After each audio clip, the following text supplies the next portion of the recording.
Otra vez esta posibilidad de el encuentro, como cada semana, café de por medio para charlar con amigos, para ir conociendo y conociéndonos, y por sobre todas las cosas con esas personas que han hecho algo y siguen haciendo por la cultura, por la identidad, por todo lo que tiene que ver con el acervo cultural, en este caso concreto de la ciudad de Concordia.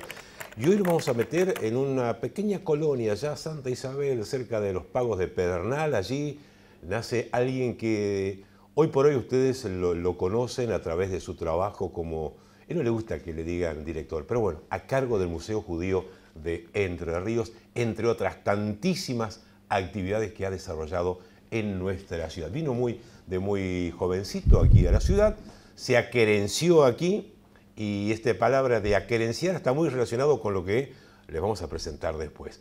Adolfo, para los amigos, Nito Gorsin. ¿Cómo te va? Bienvenido. Muchas gracias. Muy bien, muy bien. Muy agradecido. Valoro muchísimo la invitación que ustedes me hacen. Un gran placer en estar y compartir nuevamente este café, porque en alguna otra oportunidad lo hemos compartido acá. Y quiero decir nuevamente a la audiencia de que los cafés son reales. Sí, sí, totalmente. No sí, es de sí, utilería. hay que aprovecharlo antes hay que que se fríe, aprovecharlo totalmente. Así bueno, es. Usted hace referencia cuando presentamos aquel libro, pero todavía no llegamos a ese capítulo, ¿eh? Vamos a arrancar en Santa Isabel. ¿Qué es para usted Santa Isabel? Santa Isabel son el terruño, la patria chica, el origen. Allí nací. Nací un 18 de octubre de 1937 en la colonia, en el campo, en la casa que fue paterna de mis abuelos. Allí nací, allí crecí, allí tuve una infancia hermosísima y una adolescencia realmente muy completa y muy espectacular. ¿Qué recuerda de su infancia ahí en el campo? En el campo se tienen todo tipo de vivencias relacionadas con la naturaleza. Uno nace y crece dentro de la naturaleza. Y al no conocer otras cosas u otro mundo, hasta que se empieza a crecer y a incursionar, son todas vivencias que marcan para el resto de la vida. Las primeras experiencias campesinas que un chico tiene en la colonia lo marcan para siempre. O sea que es una forma de vida que uno encara a partir de ese momento. De raíz judía, siempre desde chico ustedes, o usted personalmente, mantuvo la tradición y la cultura ancestral, ¿no? Sí, yo nací en una casa que somos judíos, mis abuelos fueron inmigrantes que vinieron a poblar las colonias del Barón Hirsch, a Entre Ríos. Puntualmente eran ucranianos, pero no era, digamos, una casa observante en forma a lo que se llama una persona ortodoxa, digamos así. No se reniega, somos judíos, pero no era una casa, digamos, observante en cuanto a la religión, pero sí la tradición, una tradición muy acendrada con todos los principios éticos y morales que ello implica. ¿Y qué recuerda de esa época? Por ejemplo, ¿qué hacía cuando niño? Amén de las travesuras. Claro. Bueno, yo a los 7 años empecé a ir a la escuela, a una escuelita rural que estaba a 1,5 kilómetros de mi casa. Son las vivencias campesinas de esos años cuando se vive en un ambiente donde los inviernos son muy crudos. Ahora no lo son tanto, con unas heladas tremendas todos los inviernos. Yo iba a veces a pie con un grupo de chicos vecinos a 1,5 kilómetros que daba la escuela del Rabón, que así se llamaba, se sigue llamando igual. Y después papá le pidió prestado a un vecino, a la familia Postan, una petiza mala cara, muy panzona, entonces ya iba a caballo a la escuela, ya era otra cosa, no tenía que caminar en las escarchas, en el pasto escarchado. Eso fue hasta 3er grado, y a partir de 4º grado la escuela no tenía más, tuve que ir al pueblito de Pedernal, a caballo 10 kilómetros todos los días, cuarto, quinto y sexto grado. ¿De mañana o de tarde? De mañana, generalmente de mañana, pero muchísimas veces cuando había fiestas patrias o algún tipo de acontecimiento, siempre tomé parte, intervine, estuve muy estimulado por mi casa en ese aspecto, o sea que a veces llevaba algo para comer, ensayábamos lo que había que ensayar para los festivales que se preparaban, y volvía a la tarde. Y siempre tenía que tomar parte, como se decía, ¿no? De alguna Tomar obra, parte, de algún...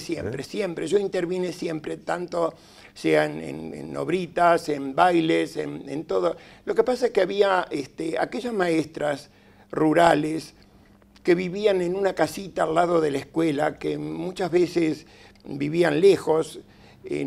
Las de Concordia viajaban a dedo muchas veces, pero las que vivían, sobre todo una maestra que siempre recordé más que a todas, siempre hay una maestra que se recuerda. Sí. La de cuarto grado, Inés Cerruti, que ella era de Gualeguaychú. Y después de terminar la escuela, y después de muchos años, casi 40 años después, logré localizarla en Buenos Aires y la visité. Fue realmente un encuentro fantástico, sí. Fantástico, emotivo, de recordación. Pero no obstante eso, igual yo mantenía correspondencia con ella y nos escribíamos mucho tiempo hasta que logramos encontrarnos. Parece una novela, claro, de amor, pero era un amor incondicional con esa maestra. ¿En qué momento decide llegar a la ciudad? En este caso, Concordia. Lo que pasa es que cada uno tiene una historia de vida.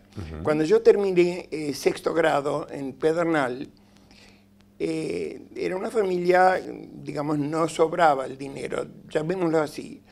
Entonces, ¿cuál era el destino que se le podía dar a un chico de 13 años cuando la mamá, sobre todo, empieza a insistir: no quiero que pase lo que pasemos nosotros, no quiero las heladas, no quiero las sequías, no quiero las inclemencias del tiempo, mirando el cielo siempre, y la langosta en aquellos años.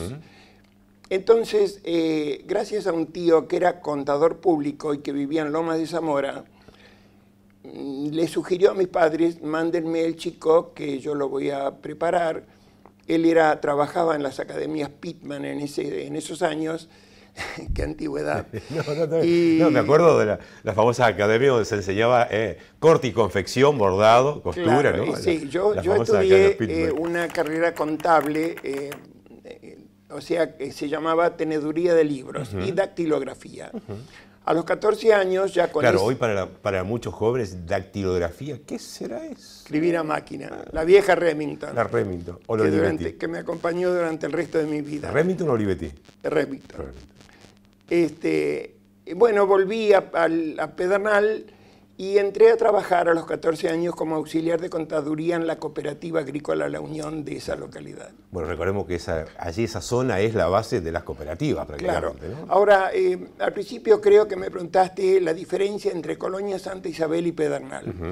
Esa colonia fue fundada con inmigrantes judíos, casi todos ucranianos, venidos en un vapor Pampa, por eso lo llamaban los pampistas, radicados en la Colonia Santa Isabel, que así se llamó la colonia porque cuando compraron esas tierras, los propietarios eran dueños de un establecimiento que se llamaba Santa Isabel.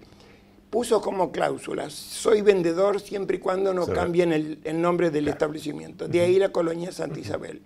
Eso fue en 1908. Y en 1915 empezó a circular el ferrocarril que une Concepción del Uruguay y Concordia. En cada colonia que atravesaban las vías se fundaba una estación con la misma arquitectura, pero con distinto nombre. La estación correspondiente a la colonia Santa Isabel fue Pedermar en un primer momento. Pedermar. Así. Y después se transformó en Pedernal. Creo que es por el nombre de la piedra mora que se llama, que abunda mucho en la zona, que es el Pedernal, que con la yesca se lograba la llama en aquellos primeros años. Así que bueno, entonces a partir de allí ya, digamos, su inclinación por el cooperativismo nace de muy corta edad. No, yo lo mamé desde que nací, porque uno de los 5 fundadores de esa cooperativa fue mis 2 abuelos, materno y paterno. Y mi papá fue un consecuente activista, cooperativista, que dedicó gran parte de su vida a la filosofía que ello implica y concurría a cuánto congreso en el país había. Yo mamé eso desde que nací, o sea que lo llevaba un poco incorporado y lo vino a reforzar mi incursión en las filas cooperativas. Vuelvo a su actividad como para explicar qué es ser un tenedor de libros. Es una palabra que hoy no existe. No, no existe. Yo creo que acá en Concordia había un instituto que se llamaba Barballani, que enseñaba se obtenía un título parecido. Es la contabilidad básica. Manejar en aquellos años los libros contables, hacer los asientos en libro diario, libro mayor, unos libracos grandes que los llenaba con letra cursiva y redondilla y letra gótica para poner los títulos. Eso se aprendía. Y eso era ser tenedor de libros. Sí, sí, sí. ¿Y eso a los 14 empezaron? Yo empecé a los 14 a trabajar, o sea que me fui de casa prácticamente. Mi papá me consiguió una pensión en el pueblo de Pedernal, en casa de una familia Ferreira, y esos fueron, digamos, mis comienzos laborales, llamémosle así. ¿Tu primer sueldo? El primer sueldo. ¿O era medio ad honorem? No, era con sueldo, pero lo que pasa es que el sueldo era de 180 pesos y mi papá me tenía que ayudar con 20 pesos, que era lo que costaba la pensión en aquel momento. Ahí está. Digamos que hasta que no pasado un par de meses me aumentaron a 250 pesos, entonces ya había un resto. Claro, y le devolvía los 20 a su padre. Era mi dinero ya para pagar la pensión y algo quedaba.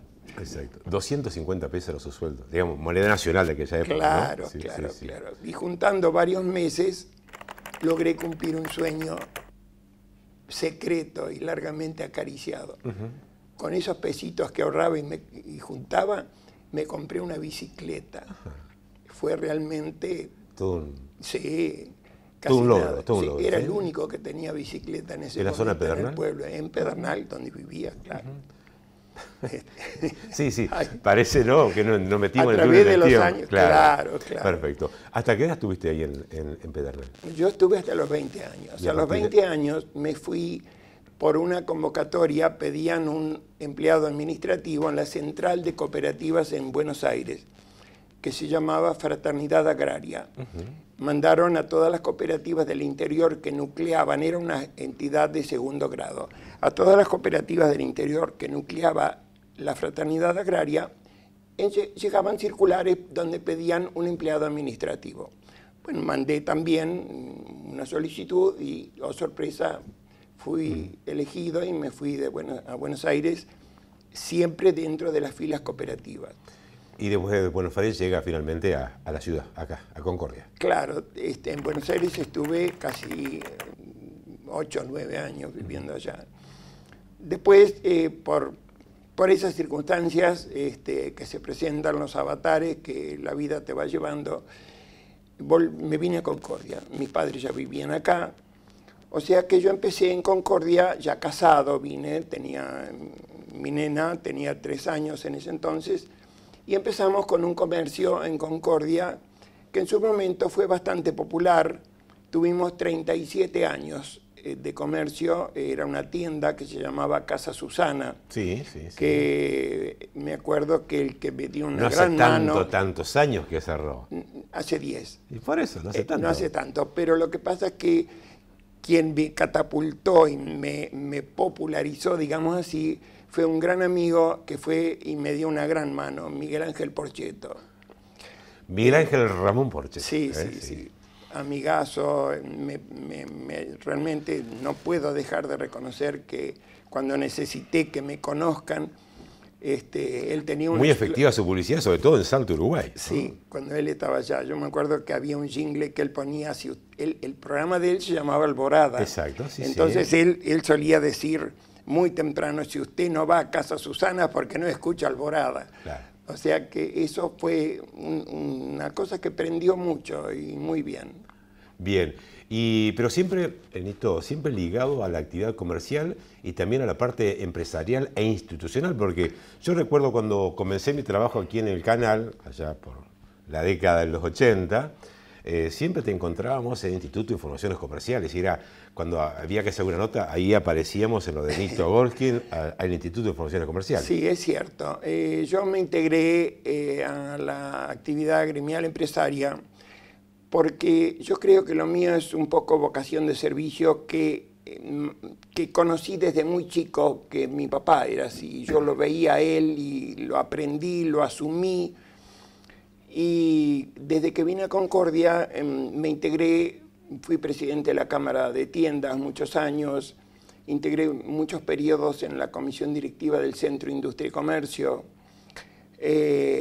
Me involucré mucho con el Instituto de Informaciones Comerciales realmente porque cuando yo me hice cargo de la presidencia era una entidad de servicio que cumplía un rol sumamente importante en la comunidad. Como lo sigue cumpliendo actualmente, pero en aquel entonces se trabajaba en forma manual con un fichero. Sí. Bueno, yo logré, después de muchos años, modernizarlo, compré las máquinas apropiadas. Vendría a ser como el Veraz de ahora, ¿no? El Veraz, efectivamente. Pero era todo manual. Exactamente, claro. Bueno, casi 10 años estuve al frente, llevé la institución a nivel nacional, le di un gran impulso. Siento una gran satisfacción de haberlo logrado y de haber hecho. Aparte recorría la provincia y parte del Uruguay también dando charlas para crear nuevas entidades para cerrar el círculo de los morosos en lo posible en la mayor zona de influencia. Esa es la parte más complicada, ¿no? Sí, es decir, uno sabe que está cumpliendo una buena actividad y una actividad que sirve. Pero hay gente que se rebelaba mucho y que uno recibe llamados a veces desagradables. Y bueno, son las reglas del juego. Y lo mismo en la Cámara de Tiendas, cuando yo presidí, eran las épocas bravas, cuando estaban las grandes tiendas, los vendedores ambulantes en la peatonal que había que sacar, esas peleas tremendas que se produjeron. Bueno, me tocó afrontarlas y vivirlas. O sea que hay mucha historia vivida. Pero hay una faceta que me imagino no muchos la conocen y que es la faceta de Adolfo Nito Gorkin, escritor, poeta, ¿sí? ¿Es así? Sos muy generoso vos en tus apreciaciones, pero digamos modestamente es así. Yo desde hace muchísimos años, siguiendo la rutina que tenía mi papá de publicar en el diario El Heraldo, y tengo que mencionarlo porque realmente gracias a ese periódico, mi papá más de 20 años publicó vivencias y experiencias campesinas. Sí. Y yo empecé también... ¿Cómo se llamaba la columna? No, él... ¿Eran escritos o eran algún lado? No, él publicaba cuentos cortos que después de un tiempo... algunas personas de acá de Concordia, de notoria trayectoria, entre ellos, no puedo dejar de mencionar al padre Enrique de Montecaseros, así todavía padre Enrique de Montecaseros, que influyó mucho para que mi papá empiece a editar esos cuentos, y logró publicar en su vida 5 libros, con mucha trayectoria, con un gran despliegue, con muy buena aceptación. Bueno, yo también empecé a escribir y a relatar vivencias y cuentos de la colonia, vivencias sobre todo donde narraba la convivencia más bien de las personas en las colonias entre judíos y no judíos y cómo se manejaba, cómo se iniciaban los trabajos, todo lo relacionado a la vida rural. En todos los aspectos, en el aspecto social, en el aspecto de relación, en el aspecto cómo se cosecha, cómo se ordeña, cómo se hacen todos los trabajos, carreras cuadreras, algún casamiento, cómo eran las relaciones entre los jóvenes en la colonia y Yo publicaba en el diario El Heraldo y entre Minguet, nuestra querida y recordada Minguet, y don Carlos Lieberman, director del diario, empezaron a estimularme que eso hay que publicar también. Y así nace lo que habíamos sabido al comienzo, digamos, yo dije que sería acerenciado, y una palabra que estaba muy relacionada con querencia. Sí, yo publiqué este libro y creo que el título es el, no me equivoqué, es el apropiado, porque querencia quiere decir el lugar donde nacimos. Después el tiempo y la vida te va llevando y uno hace todo tipo de experiencias, pero cuando se llega a una edad avanzada, se empieza a añorar su pasado, su infancia, sus lugares, lo que en la jerga criolla es mi querencia. Quiero volver, ansío volver a mi querencia. ¿Volvió? Volví, pero no quiero volver más. Prefiero quedarme con aquellos recuerdos de lo que fue fantástico, realmente fantástico. Una colonia llena de gente con una pujanza tremenda, con cosechadoras trabajando tiradas a tracción a sangre. No había tractores, no había todavía solamente carros rusos y sulkis y caballos, y un salón social donde se hacían fiestas y se disfrutaba de la vida intensísima. Aquello traté de dejar todo reflejado en lo posible en los distintos cuentos. ¿Qué significa para usted la foto que tiene Querencia, la tapa del libro? Esta tapa es cuando mis abuelos fueron radicados en la colonia. La empresa colonizadora les otorgó, les dio como primer lugar donde vivir 2 habitaciones. 2 habitaciones de ladrillo asentado en barro, sin revocar. Y mientras a mis abuelos paternos, cuando ya vivían en esas 2 habitaciones, mi abuelo a veces salía a buscar alguna changa, algún pesito que entre, mi abuela quedaba con un bebé, mi papá que ya había nacido, y con las manos y la enseñanza de un criollo lugareño, mezclando barro con bosta, revocó las paredes e hizo el piso. No había herramientas.